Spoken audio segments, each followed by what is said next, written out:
There's nothing more exhilarating than pointing out the shortcomings of others, is there?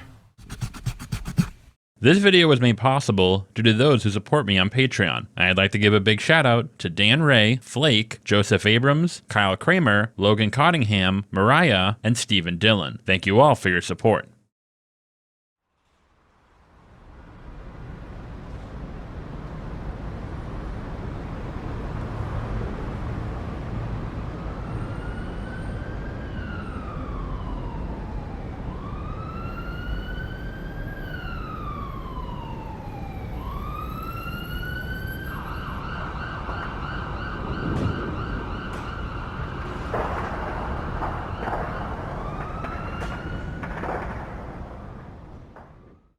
Since its conclusion in 2008, HBO's The Wire has cemented itself an eternal place in television history, celebrated by many as the medium's greatest and most groundbreaking achievement. The narrative complexity, the breadth of its cast of characters, the incredibly deep exploration of the socio-economic political aspects of its world. No other show has, and perhaps ever will, match The Wire in terms of scope, ambition, and all-around artistic merit. There are many reasons, many of which I will note in this video, as to why The Wire is such a standout piece of art, even when stacked up against other small-screen titans such as The Sopranos, Mad Men, and Breaking Bad. But rather than shovel even more praise onto the Watershed series, this video will be taking a critical look at the 5th and final season of the show, considered by many, if not the majority of fans, to be the black sheep of the series. While some may consider Season 2 to be just as much of an outlier as Season 5, I would argue this is a sentiment expressed mainly by those who have not given the series multiple watch-throughs. While the transition from the cunning kingpins of Baltimore's drug-ridden streets to the rough-neck stevedores of its cargo docks is initially quite jarring, upon stepping back and observing the series as a whole, the second season is put into a completely different context. In his astounding video on the series, Thomas Flight masterfully makes the case as to how The Wire demands to be analyzed as a whole rather than the sum of its parts. Season 3's introduction of the bureaucracy of Baltimore, Season 4's dissection of the education system, and Season 5's expose on print media. The series illustrates how these various institutions are intertwined, and how the faults of one are the byproducts of another, painting a picture of a perpetually damaged system that crushes its citizens beneath its weight. While Season 2 may be quite the disarming segue on a first watch, when put into context of the entire series, it becomes clear as to what the tale of Frank Zabaka, who I would consider to be one of the show's top characters, is meant to convey. How desperation can lead even good men down a dark path, fitting beautifully into the larger contentions of the series. Over the years, the second season has even grown in stature, with many considering it superior to its preceding season. But then there is Season 5, the season that, even among the most die-hard of Wire stans, still to this day ignites discussion and debate over its merits and flaws. Now, let me not be mistaken. Season 5 is by no means of poor quality. It not only followed what is arguably the greatest single season of television in the medium's history, but also was the concluding chapter in a series whose previous 4 seasons were given unanimous critical acclaim, and thus, expectations were enormously high, to say the least. However, expectations aside, I am firmly in the camp that Season 5 is a step down from the quality found in its preceding seasons. And yet, despite the prevalence of this take within the Wire fandom, I was surprised to find there was not a deep dive as to why here on YouTube. And thus, here we are. In this video, I will break down Season 5 in its entirety, and analyze why the show's concluding chapter, in many respects, just feels off, if you will. For those of you who consider Season 5 to be the weakest of the show, yet struggle to articulate exactly why, I hope this essay will help put your feelings into words. And with all that said, let's begin.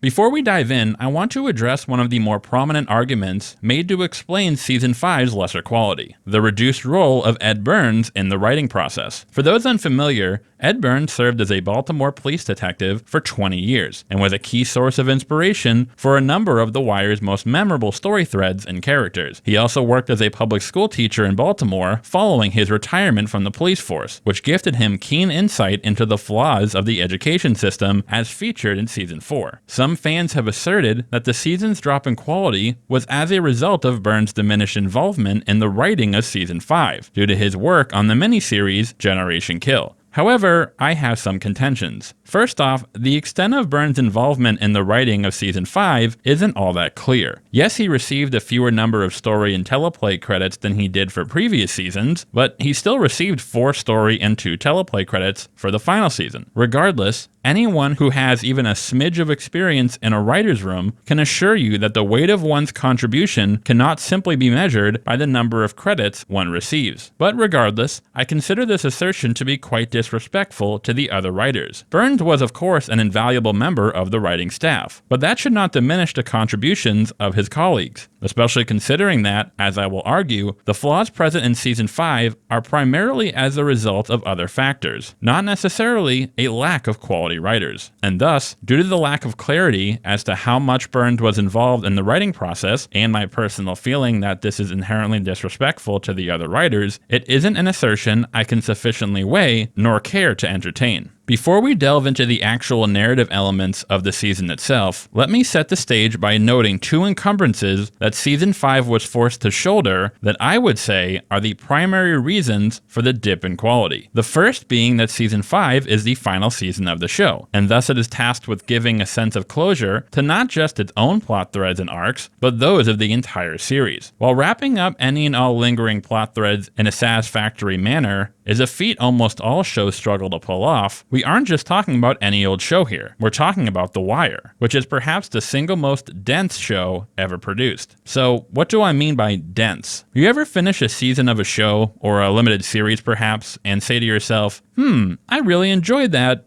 but I feel like those 10 episodes could have been condensed to, say, 6 or 7. I have struggled to get through so many shows, and even films to be honest, due to the sheer amount of fluff, extraneous plot threads or characters, that sole purpose seems to be allow the writers to hit a desired runtime. If you are a fan of this channel, you will know that one of the most important elements of writing that I weigh, more than perhaps anything else, is efficiency, which is probably why The Wire holds such a special place in my heart, as I would say the series has the least amount of fluff of any show I've ever watched. Each character arc or subplot in a given season, no matter how seemingly inconsequential, reveals itself as vital to the story by the home stretch. In some cases, missing a single scene or even piece of dialogue can lead to you rewinding to try and find out what you missed, as you can bet your ass it will be pertinent at some point down the line. And considering the sheer amount of characters and subplots present in the show, you can imagine just how difficult it must have been to bring a sense of closure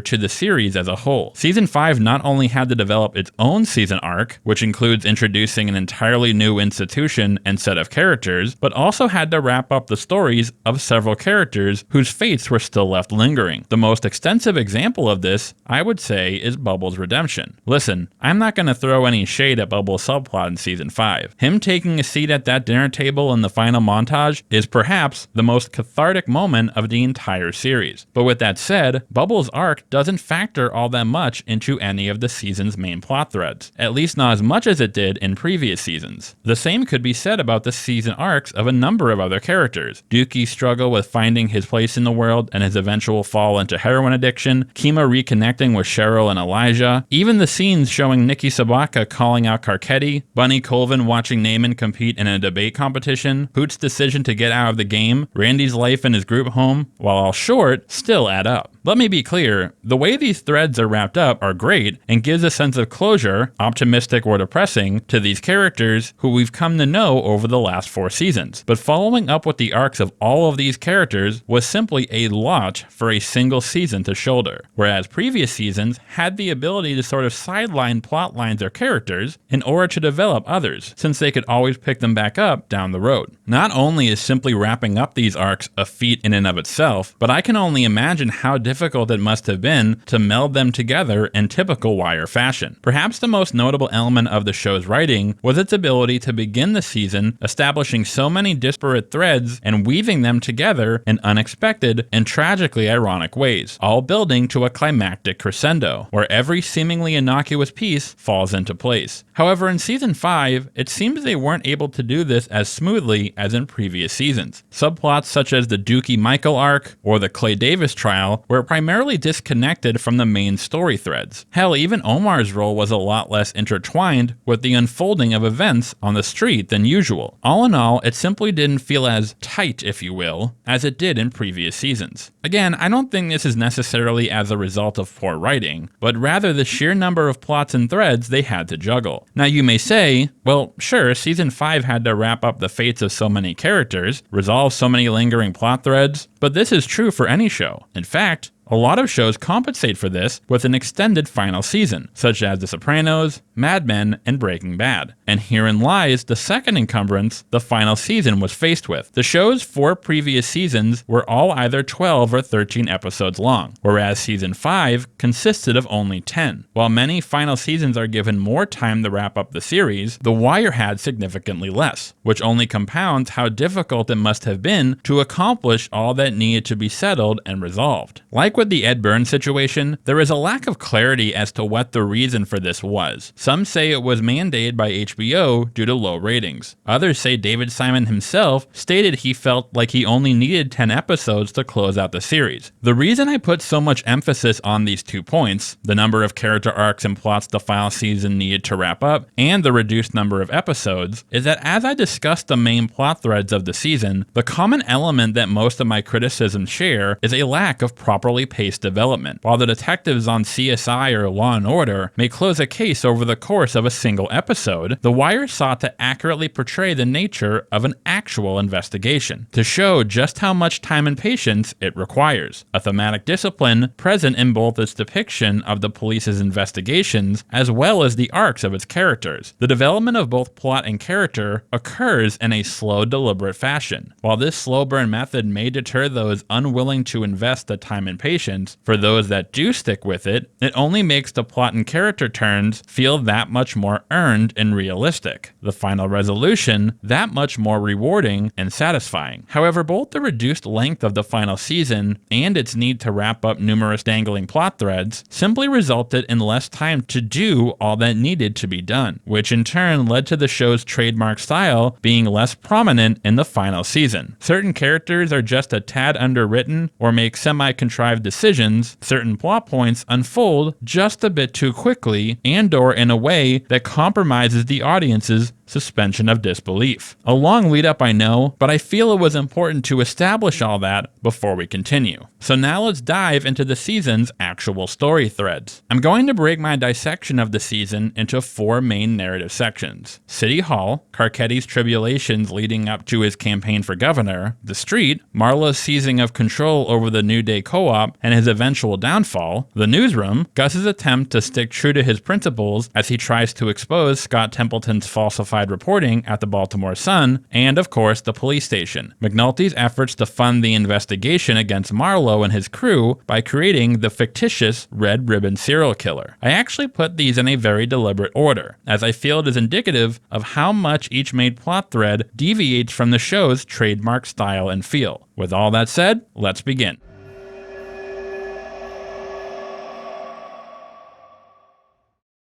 Mayor Tommy Carcetti's arc is one that I really didn't understand upon my first go of the series, but upon subsequent watches became one of the most subtle and representative of what makes The Wire such an amazing show. Tommy begins the series as, I wouldn't say a heroic politician here to free us from the oppression of the system, but definitely someone who, even though he is wrapped up in the machinations of Baltimore's bureaucracy, deep down does want what is best for his city and, like say McNulty or Daniels, knows this is accomplished not by juking stats or making petty arrests, but by doing the real work, taking down the real players, ensuring true fundamental change is put within the city's reach. But in true Shakespearean fashion, as he gets caught up in his personal aspirations, we see Carcetti begin to slowly conform to the institutions he belongs to, allowing them to change him as opposed to the inverse. In The Wire, a particular character's arc is not defined by big, grandiose, do-or-die moments. There are a handful handful of moments like that, but more often than not, we see a character's arc play out in the fashion of death by 1,000 cuts, where a seemingly innocuous decision can lead to a cascading effect, sending a character down a road that ends with them making decisions we would never believe they would have made initially. And yet while you are watching the evolution of the character, this development is seamless. You understand why they make these decisions and how those decisions lead to other decisions, and you are so wrapped up in the story, you don't even realize just how much a character is drifting away. And this is exactly what happened with Carcetti. When we meet Tommy in Season 3, we get the sense that maybe, just maybe, despite his adherence to the rules of the game, he can make true and everlasting change. But in his pursuit of attaining the power he needs to make said change, he has to bend to the will of the institution he belongs to. At first it may have been just playing the game, but soon he began to become a product of it. A concession here, a compromise there. Without even realizing it, this man, whom we were first introduced to as an optimistic young councilman, by the end of the series is making backroom deals and orchestrating cover-ups. And all the while, what he actually believes in basically becomes meaningless. His entire career becomes focused on keeping his current position or attaining a better one.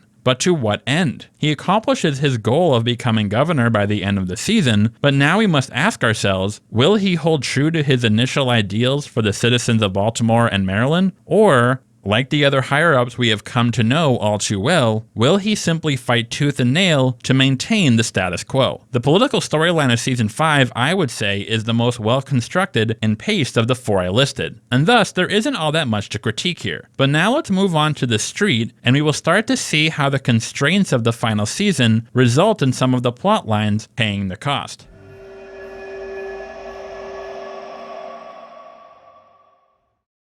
The street storyline, primarily focused on Marlowe and his crew, can be split up into 2 main segments. Marlowe betraying Prop Joe to take over the co-op and take his place as the Greek's main contact, and Marlowe and his crew being taken down by the BPD. Now, while it may seem odd that I am splitting the street plot up like this, the reason I am doing so is because it feels like these two are indeed almost completely separate from one another. The first half of the season hyper-focuses on Marlowe taking over the co-op, and it isn't until the second half of the season that McNulty and Freeman have enough resources to reignite their pursuit, making them feel incredibly disconnected from one another. I could see how each of these threads, Marlowe taking over the co-op and the MCU taking them down, could encompass a full season each. But alas, each thread only has half of a reduced season to flesh itself out, and thus they both seem to unfold just a bit too fast. Let's break down both so you can see what I am talking about. Marlowe taking over the co-op and becoming the Greek's main connection isn't something that I couldn't see happening, but I just find it extremely hard to buy considering the sequence of events that must play out in order to facilitate it. The build-up of Marlowe making contact with Vondas is well paced, with him meeting with Avon and then Sergei before doing so. But the circumstances of him double-crossing Joe and then having the Greeks begin working with him seem a tad too contrived.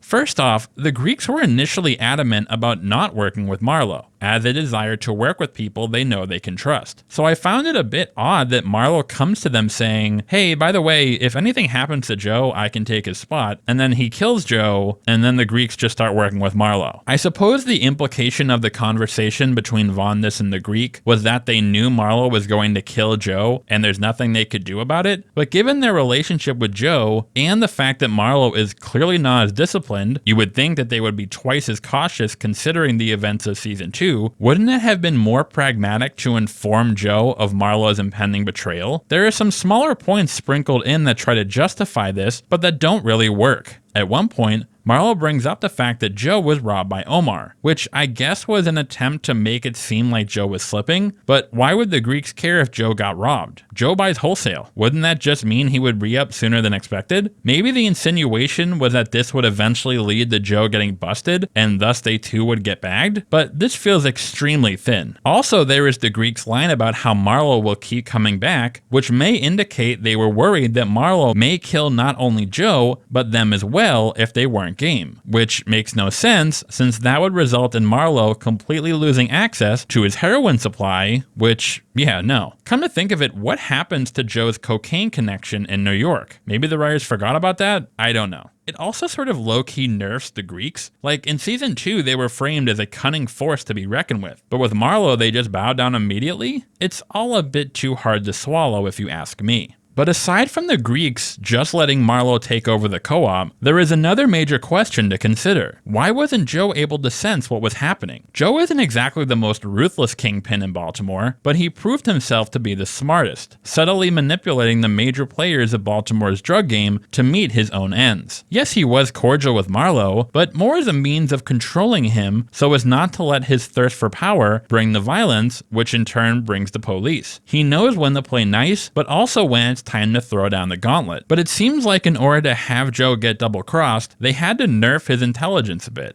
After he heard about Marlowe taking out Butchie, he correctly assumes Cheese was the one who betrayed him, which demonstrates Joe is not completely clueless as to something brewing behind his back. I would assume that Joe would assume that it was Marlowe who approached Cheese to get the info on Omar's connection to Butchie. So even if Joe didn't immediately assume that Marlowe was trying to frame Joe for killing Butchie, which is what I originally thought he was trying to do, but in retrospect I don't think that was ever Marlowe's intention, even if it did result in Prop Joe fearing retribution from Omar, wouldn't the fact that Marlowe was trying to lure Omar back to Baltimore be a massive indicator that his attempts to quell Marlowe's violent tendencies clearly are not working? And wouldn't this then have him ask himself, if Marlowe clearly doesn't intend to go the way of peace, why he all of a sudden is asking him for advice on how to launder money and to set him up with Levy? You'd think Joe would perk an ear up at this dissonance in Marlowe's behavior. Aside from that, why the fuck would Joe even entertain Marlowe's reckless behavior, even if he thought he had no intention of double-crossing him? Joe put a lot of work in to create harmony among Baltimore's kingpins, but now Marlowe is threatening that by enticing Omar to return to his old stomping ground. Shit, after she and Chris kill Butchie, even Snoop is like, well, that was a fucking dumbass thing to do. This isn't exactly out of character for Marlowe given his egotism, but you'd think Joe would have cut the cord so as not to put himself or the co-op at risk. They sort of inject a father-son dynamic between Joe and Marlowe that perhaps was meant to imply Joe wasn't seeing Marlowe objectively, but that seems like a cliched hand-waving of Joe's contrived cluelessness. Again, it isn't that I could never see Marlowe taking over the co-op, or that the Greeks would never see working with Marlowe as the most pragmatic option under certain circumstances. I could see this playing out over the course of an entire season. Marlowe puts his plan into action to usurp Joe by cozying up to him while sowing discontent within the co-op, undermining Joe's competence to both the other kingpins and the Greeks, a chess match between a seasoned professional and his would-be protege. By the end of the season, Marlowe has acquired the skills of a cunning manipulator, and when combined with that of his trademark ruthlessness, he becomes a terrifyingly dangerous force. But considering such a major shift in the power dynamics of the entire drug trade occurs over the course of only 4 episodes, not even really, since most of the major beats happen in only episodes 3 and 4 of the season, it just doesn't feel earned. And then there is the second half of the season, where we see the MCU pursuing Marlowe and his crew, finally with proper resources, and after cracking the clock code, are able to wrap up the investigation by the penultimate episode, which also feels incredibly rushed and unearned. They set this up by having Marlowe and his crew ease up a bit after the MCU gets shut down, but this leads to Lester's pursuit of them being quite the letdown. He gets the wire up, intercepts the pics, and then Sydnor just figures out the clock code in quite the coincidental fashion, and then practically the entire crew is brought in by the next episode. Compare this with, say, the pursuit of the Barksdale crew in Season 1. When Prez cracks the phone dial code, it is a breakthrough moment, but it is only a single step towards taking Avon down. We see the detectives slowly close in, only to have their enemy outwit them, forcing them to change gears to take costly risks, which once again makes the resolution that much more thrilling and satisfying. In Season 5, Marlowe and his crew grow complacent and get busted during the pickup of what I actually think might be their first shipment from the Greeks, which in turn makes the fact that they trusted Marlowe to be their point man all the more silly considering how quickly he fucks it up. It just felt like a massive letdown for the the final season. I could see a scenario where the MCU's final pursuit of Marlowe and his crew would lead to a riveting climax, but it just didn't have enough time, which in turn leads to Marlowe's empire collapsing as a result of not wit and patience, but laziness and luck. However, despite this, the bones are still there, if you will, and with more time to develop them, these plots could have been stellar. And for what it's worth, the development of these two half segments was better than 95% of stories put to the small screen. Another testament to the talent present in the writer's room. And that is not to say it didn't contain strokes of brilliance. So far, I would say the City Hall plot is solid, and the street plot, while it obviously has its flaws, isn't a total deal breaker. But now let's move on to...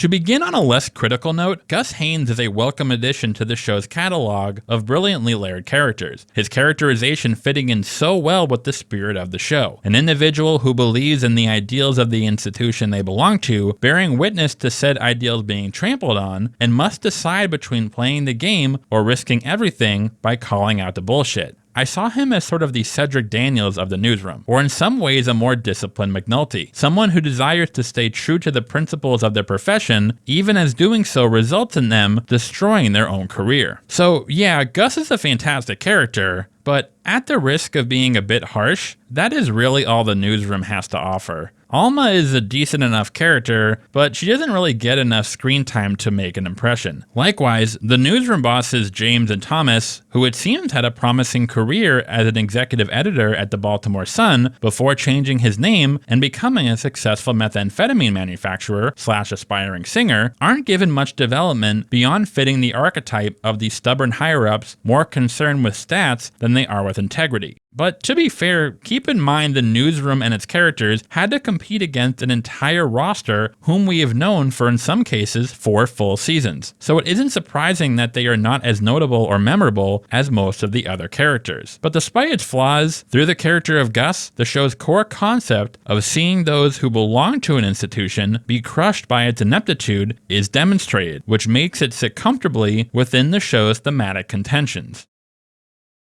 But then there's Scott fucking Templeton. In a show featuring murderous dealers and corrupt politicians, it certainly says something when the most universally despised character is some milquetoast reporter. While a character like Marlowe drips with sociopathic cruelty, we still get a sense of what may have made him that way. When we follow up with Randy Wagstaff in Season 5, we see how his experiences in Season 4 and his time in the foster care system has morphed a kind, good-hearted kid into a stoic, harsh young man. Perhaps we can surmise that Marlowe is an extension of Randy's fate, the ultimate product of the harsh city streets. Even Maurice Levy, as slimy as he is, well, at least he owns it. It's not like he kids himself into believing he is fighting for the common man or upholding the integrity of the justice system.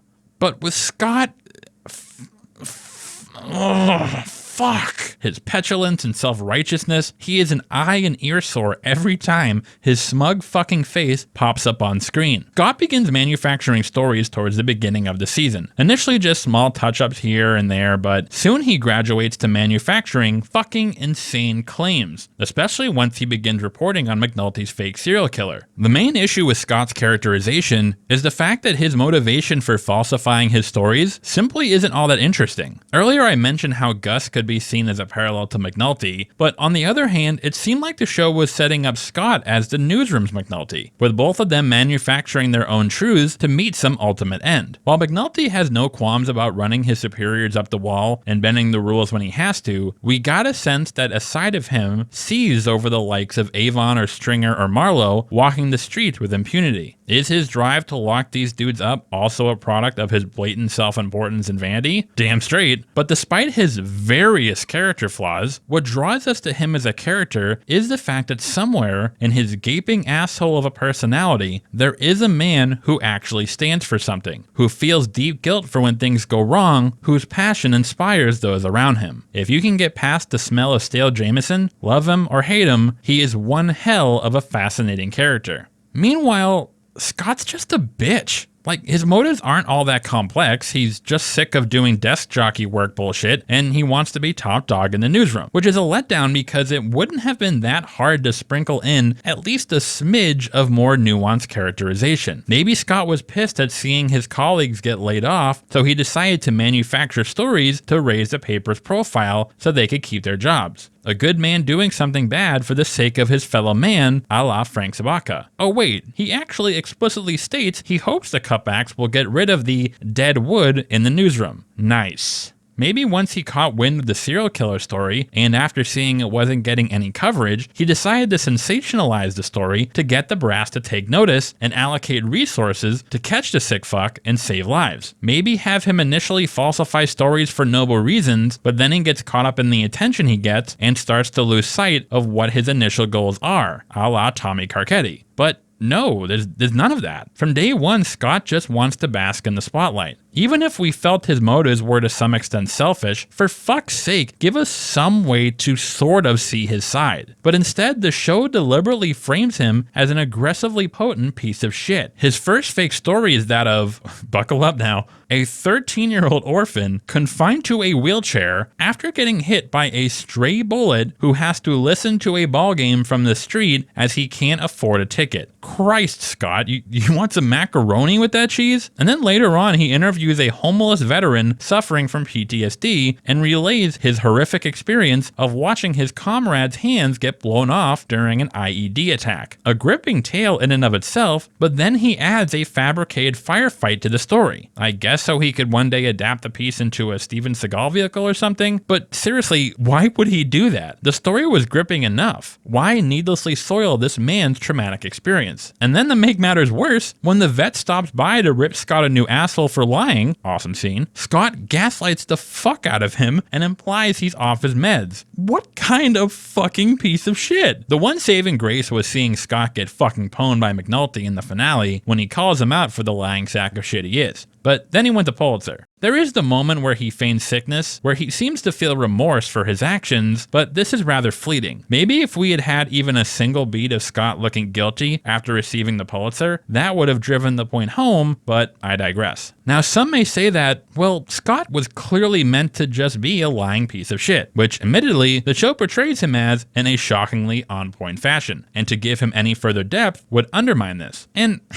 I get that, but it's hard to look past the missed potential here. Scott being such a stupid bitch flattens the newsroom storyline since it's basically good guy versus bad guy. We can't empathize with Scott because his actions are driven solely by hubris. But imagine if we were given some sort of empathetic reasoning to Scott's actions. What if after turning in the vet's story, Scott was told by the bosses that it wasn't sensational enough to print, so Scott added in the firefight? Maybe he truly wanted this man's story to be told and saw the alteration as a means to an end. This could have resulted in a face-off between Scott and Gus's conflicting philosophies. Is it ever okay to sensationalize a story to get those who hold power to take an issue seriously? Or should one always hold true to the ethics of their profession, even if it means having no real impact? I think that could have been a fascinating angle to explore. But alas, Scott just blows. Now, I know in the opening of this vid, I refrained from being speculative about, say, the Ed Burns thing, but if you will allow me to be a bit presumptuous, I'd like to offer a theory as to why I believe Scott was written as such a rat-faced little shit. So Templeton's news manufacturing is obviously an allusion to a number of high-profile cases of reporters faking stories, such as Stephen Glass, formerly of the New Republic, Jack Kelly, formerly of USA Today, and Jason Blair, formerly of the New York Times. Specifically, the thread about the 13-year-old wheelchair-bound boy, I presume was inspired by a particular event. In 1981, Janet Cook, a former journalist at the Washington Post, was awarded a Pulitzer Prize for her feature entitled Jimmy's World, the story of, I shit you not, an 8-year-old heroin addict. Well, turns out there was no Jimmy, and the story was a complete fabrication. Cook's piece was actually called out for being suspect by others at the Post immediately after it was published, but the higher-ups at the Post didn't scrutinize the veracity of the story after it generated awards potential, and it was nonetheless put into consideration for a Pulitzer by assistant managing editor Bob Woodward. Yes, that Bob Woodward. After discovering that the story was a complete fabrication, Woodward stated, "I think that the decision to nominate the story for a Pulitzer is of minimal consequence. It is a brilliant story, fake and fraud that it is. It would be absurd for me or any other editor to review the authenticity or accuracy of stories that are nominated for prizes." However, the most probable source of inspiration for the character of Scott was a reporter by the name of Jim Hayner, who worked at the actual Baltimore Sun, who was accused by a fellow reporter of fabricating a number of stories in quotes, but was never held accountable by the Sun's editors, which is almost a one-to-one comparison of the newsroom plot of the show, with Scott as Hayner and James and Thomas as the Sun's editors who overlooked the suspect reporting. But wait, then who would Gus be in this situation? Well, that would have been the fellow reporter who accused Hayner of sensationalizing and fabricating his stories. And who so happened to be said reporter? You guessed it, creator and showrunner, David Simon. Am I saying that Simon wrote Scott as such a spineless little maggot, as a fuck you to Hayner and the editors at The Sun who never took him to task? Whatever the reason, Scott's lack of any redeeming qualities is a devastating blow to the newsroom plot, and I would argue it is the main reason the thread is perhaps the least memorable of the entire series. However, the newsroom plot, I'd say, is not the main reason the season itself is looked at with a crooked glance. There are many smaller reasons as to why season 5 just feels off in my opinion. However, if you ask any fan of the show why season 5 is the most lacking of the series, I would venture to guess they would first and foremost point to one particular element.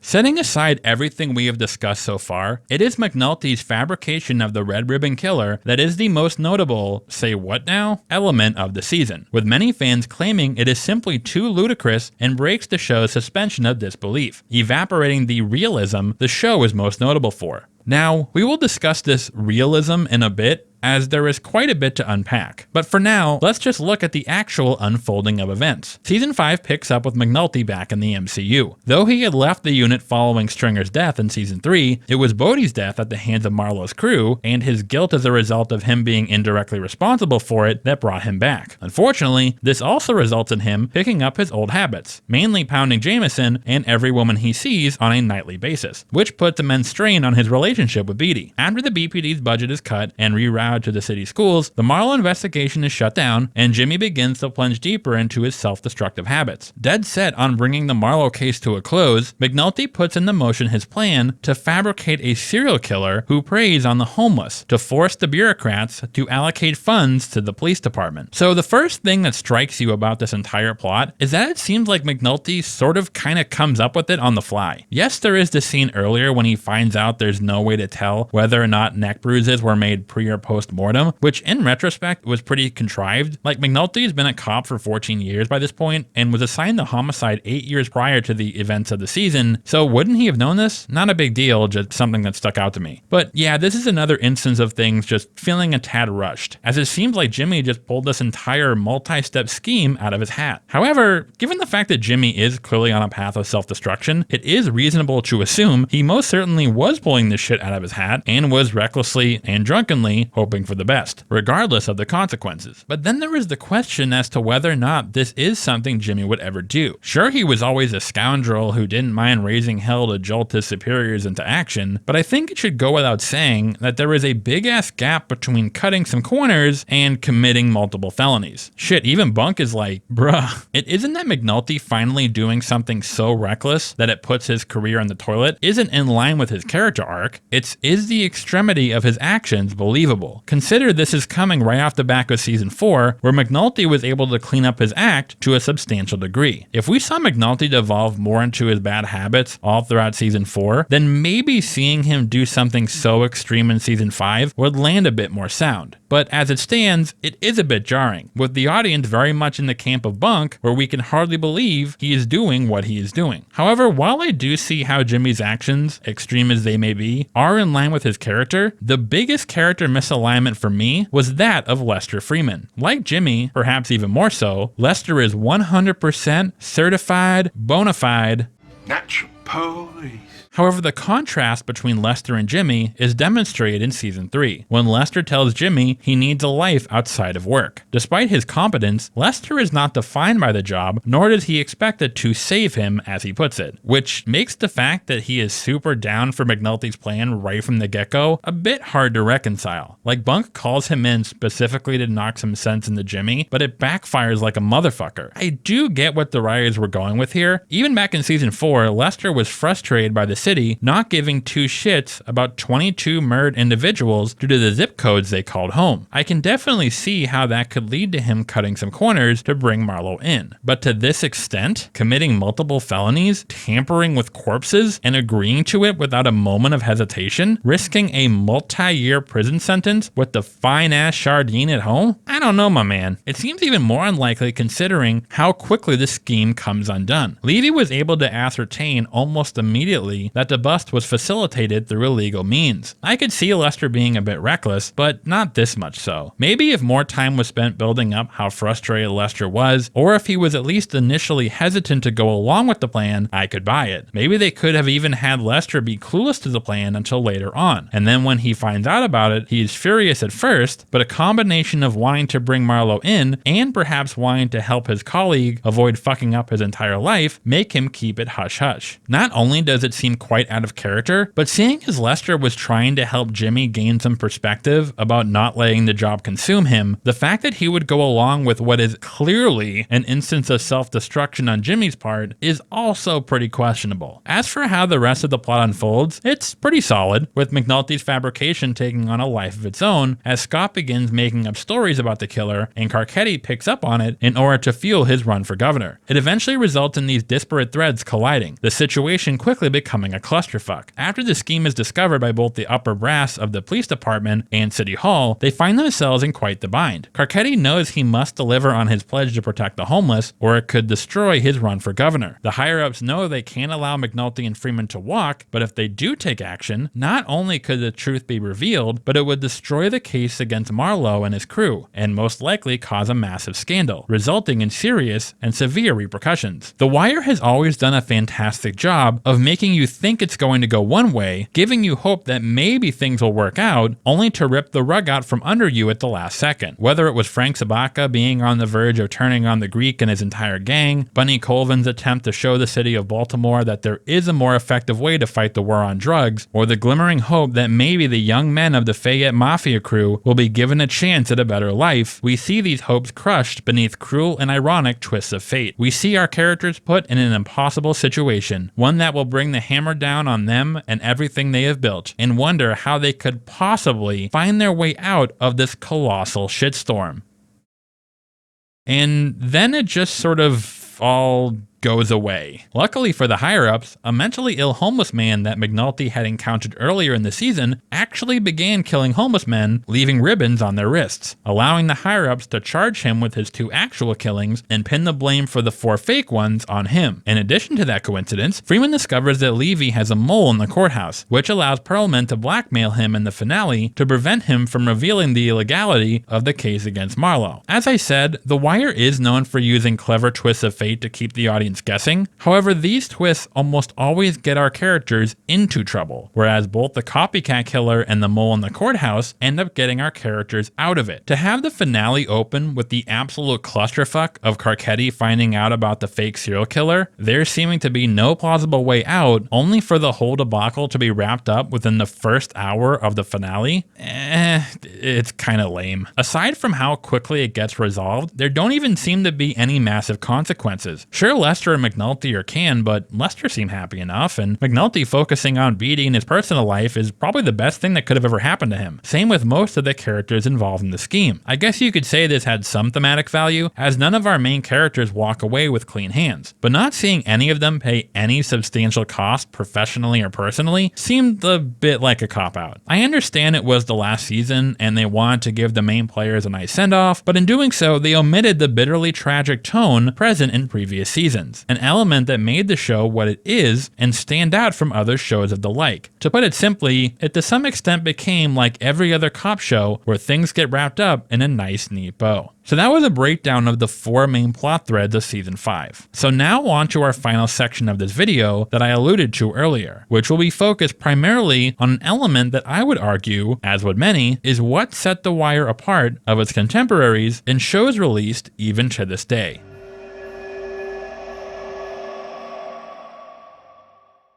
If you were to ask me, or anyone else for that matter, what sets The Wire apart from other crime dramas such as Law & Order or CSI for instance, we would probably highlight its dedication to realism. In The Wire, an investigation is not portrayed as a high-octane, guns drawn, busting down doors every other minute sort of deal. Rather, it is portrayed as it is in real life, consisting mostly of just sitting around, digging through paperwork, methodically pursuing your target for months in some cases, for years in others. I used to watch so much Law & Order SVU when I was younger, and rewatching it now is almost comical. Olivia and Elliot are whipping their guns out several times an episode, and Lord knows how many people each of them has killed over the course of the series. Despite what TV and movies may make it seem like, police shootings resulting in death are exceedingly rare on an officer-by-officer basis. Yes, even in the US. In the vast majority of cases, a police officer may go their entire career without fatally shooting someone and may never even discharge their weapon. In The Wire, there is only a single instance of a police officer killing someone, not a criminal, but a fellow officer. Then there is the way the institutions presented in the show operate. David Simon worked as a police reporter for the Baltimore Sun for 13 years, thus giving him a deep understanding of the city, its people, and culture, which is why, even if you have never lived in Baltimore or even met someone from Baltimore, even though you may not know if it actually is realistic, it most certainly feels realistic. And it is this that many fans felt was lacking in the final season in regard to the Red Ribbon Killer plot. Not that it wasn't actually realistic, but that it didn't feel realistic, which aren't necessarily the same thing. A perfect example of this is found in The Wire itself. In response to those who critiqued the unrealistic nature of the Red Ribbon Killer plot in Season 5, David Simon stated that it is actually more realistic than the Amsterdam storyline of Season 3. Simon argued that Colvin's free zone would have never been able to be kept so hush-hush for so long. And yet, I'd say, while many fans do agree with this take by Simon, Amsterdam doesn't stand out as much as a, oh come the fuck on moment. Even though Amsterdam may be more unrealistic, it doesn't feel that way. But why? Well, the reason I would argue is because we are using the wrong term to describe the issue many had with this serial killer plotline. It isn't so much that the Red Ribbon Killer was unrealistic, but rather sensationalized. The theme of sensationalism is explored all throughout the final season, particularly in the Newsroom arc. In one scene, Gus and Templeton butt heads about how to portray the Dickensian aspect of the lives of the citizens of Baltimore. When discussing how to report on how the school system is flawed, while Templeton argues that limiting the scope is the way to go, Gus disagrees, stating in order to truly address the issue, you must put it into its full context. This scene could be said to be the main thematic contention of The Wire itself in a microcosm.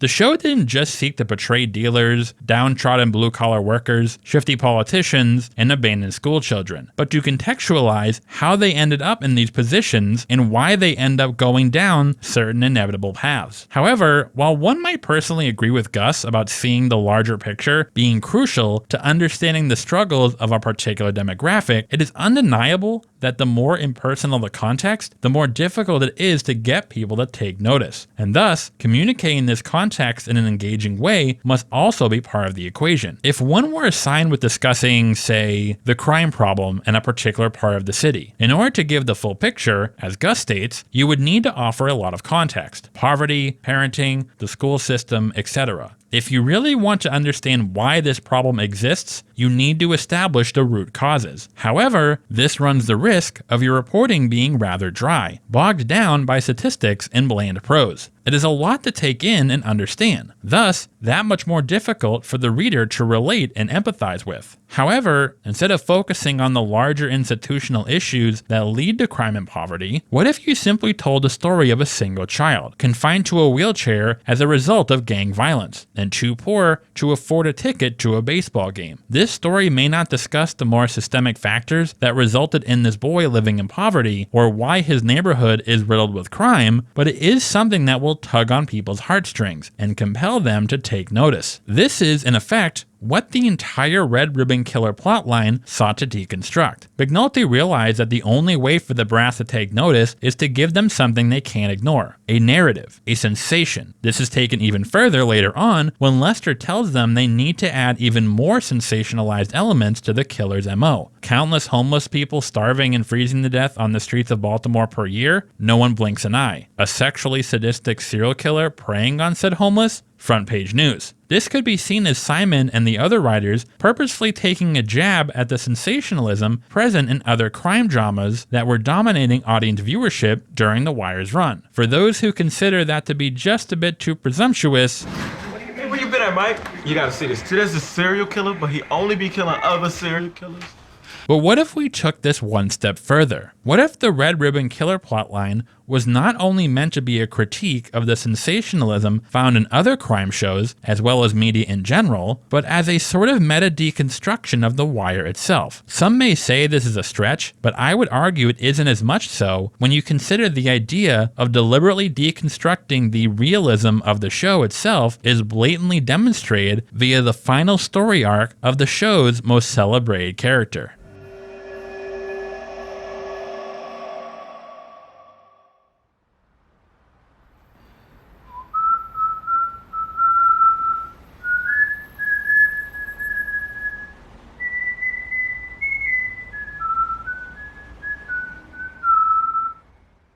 Omar Little, while arguably the show's most beloved and memorable character, is also the most sensationalized. A Robin Hood-esque legend of the Baltimore streets, he makes a living by outwitting Baltimore's most ruthless dealers, always managing, no matter how stacked the odds, no matter how close the calls, to come out on top. His confidence, his charisma, his code, all result in him being a fan favorite character. And yet, despite this, he is also the most non-Wire-esque character in The Wire. Some may say he is the most unrealistic character of the show. However, again, we may be using the wrong term here. Omar is actually based on the likeness of a number of real-life individuals, but particularly that of Donnie Andrews. In the 70s and 80s, Donnie, like Omar, made a living by robbing rival drug dealers, all the while adhering to a strict code of never harming women and children. Donnie eventually had a change of heart and decided to help the authorities take down a pair of powerful kingpins. The officer he turned himself into was none other than Ed Burns. After aiding the officers, Donnie was sentenced to a life in prison, yet kept in contact with Burns and Simon and was an invaluable source of inspiration for the show's plots and characters. Due to the lobbying efforts of many, including both Simon and Burns, Donnie was released from prison in 2005 and even had a featured role in the show. Following his release, Donnie dedicated his life to deter youth from a life of crime, a mission he pursued until his passing in 2012. So again, saying he is the most unrealistic character isn't exactly correct, but he is, more accurately, with perhaps an exception or two, the most sensationalized character of the show. This is not a critique of Omar as a character, mind you. There's nothing wrong with having sensationalized elements. However, I am not surprised that,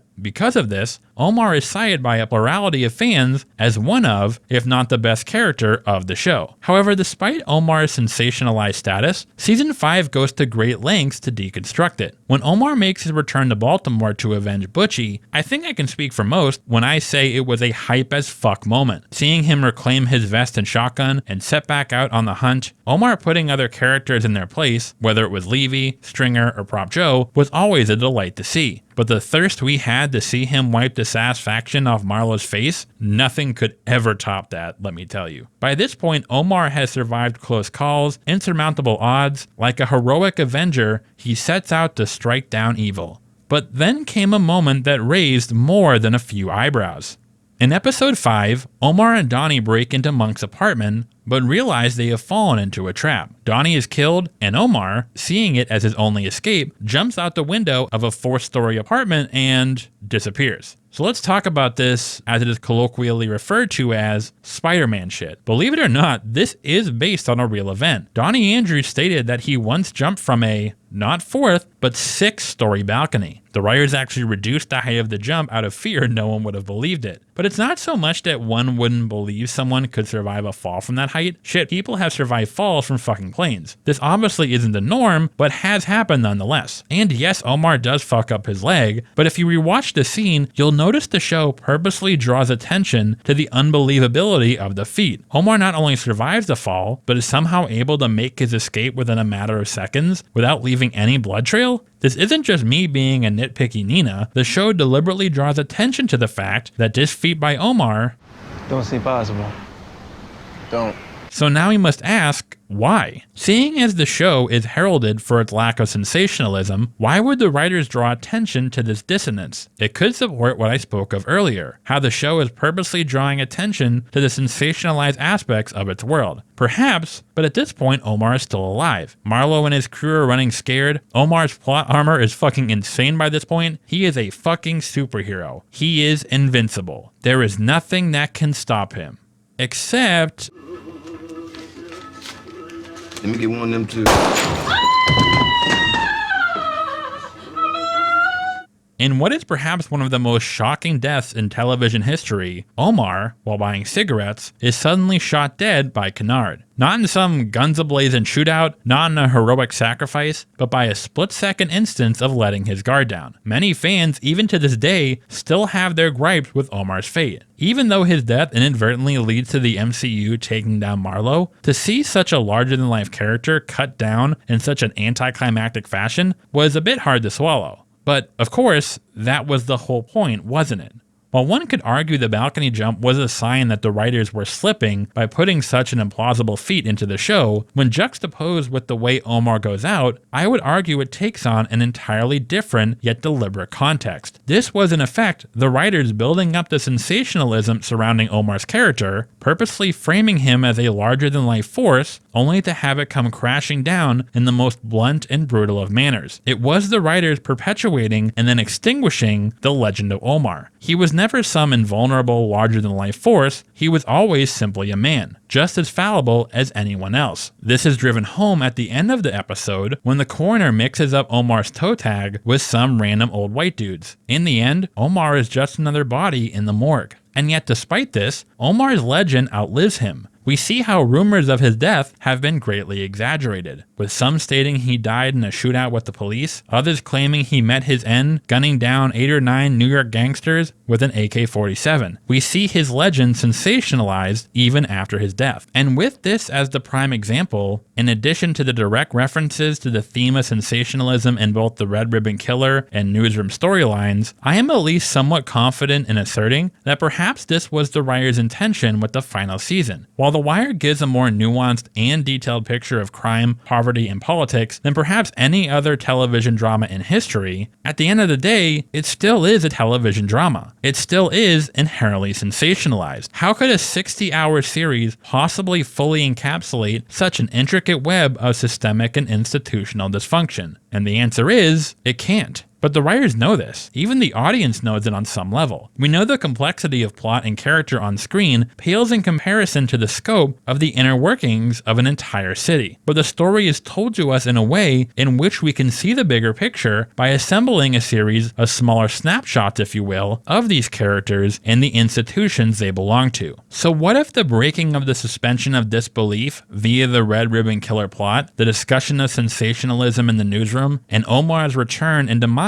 was purposeful? I mentioned how the ending of season 5 wraps everything up in a nice and neat bow, and in essence resembles that of more generic crime drama shows. But again, what if this was deliberate? What if the writers purposely broke the immersion, deliberately drew attention to the fact that what you are watching is merely a caricature of something so complex that it could never sufficiently be encapsulated on the small screen? That despite how close the brilliant series may have come to do so, at the end of the day, it's all still some big make-believe. But all in all, whether you think the more sensationalized feel of the season was a purposeful meta deconstruction of the show or not, and despite the flaws I found in the individual plot points, you cannot deny it had plenty of golden moments. In addition to the ones I have already mentioned throughout the video, the courage they had to end Dookie and Randy's stories in such a tragic fashion, the whole new angle to the characterization of characters such as Marlo, Omar, and Bubbles by drawing parallels to Randy, Michael, and Dookie, Marlo's ending being perhaps the greatest instance of poetic irony in the entire damn show. Seeing Avon again was fantastic. Same with Nikki, Namond, and my fucking man Bunny Colvin. Seeing him give Carcetti the cold shoulder was absolute kino. Seeing Chris and Weebay conversing in prison I think was a brilliant little touch. Slim killing Cheese got me half chub, not gonna lie. Slim is an underrated character in general, so glad to see he ended up alright. Prez looking like an absolute zaddy snack, and of course, Bubbles getting his optimistic ending was a hell of a cherry on top. While I believe the season as a whole amounts to quite less than the sum of its parts, there is no denying the moments of brilliance it had to offer. As I said, this video was simply meant to be a breakdown as to why Season 5 just wasn't on par with the previous 4 seasons in terms of quality, and to put the various arguments as to why into a cohesive essay. But let it not diminish the quality of this series as a whole. Despite a certain other HBO show holding the place of my favorite show of all time, I would be lying if I said I didn't consider The Wire to be superior when it comes to writing, which is so good it's almost disheartening to think nothing will ever surpass it.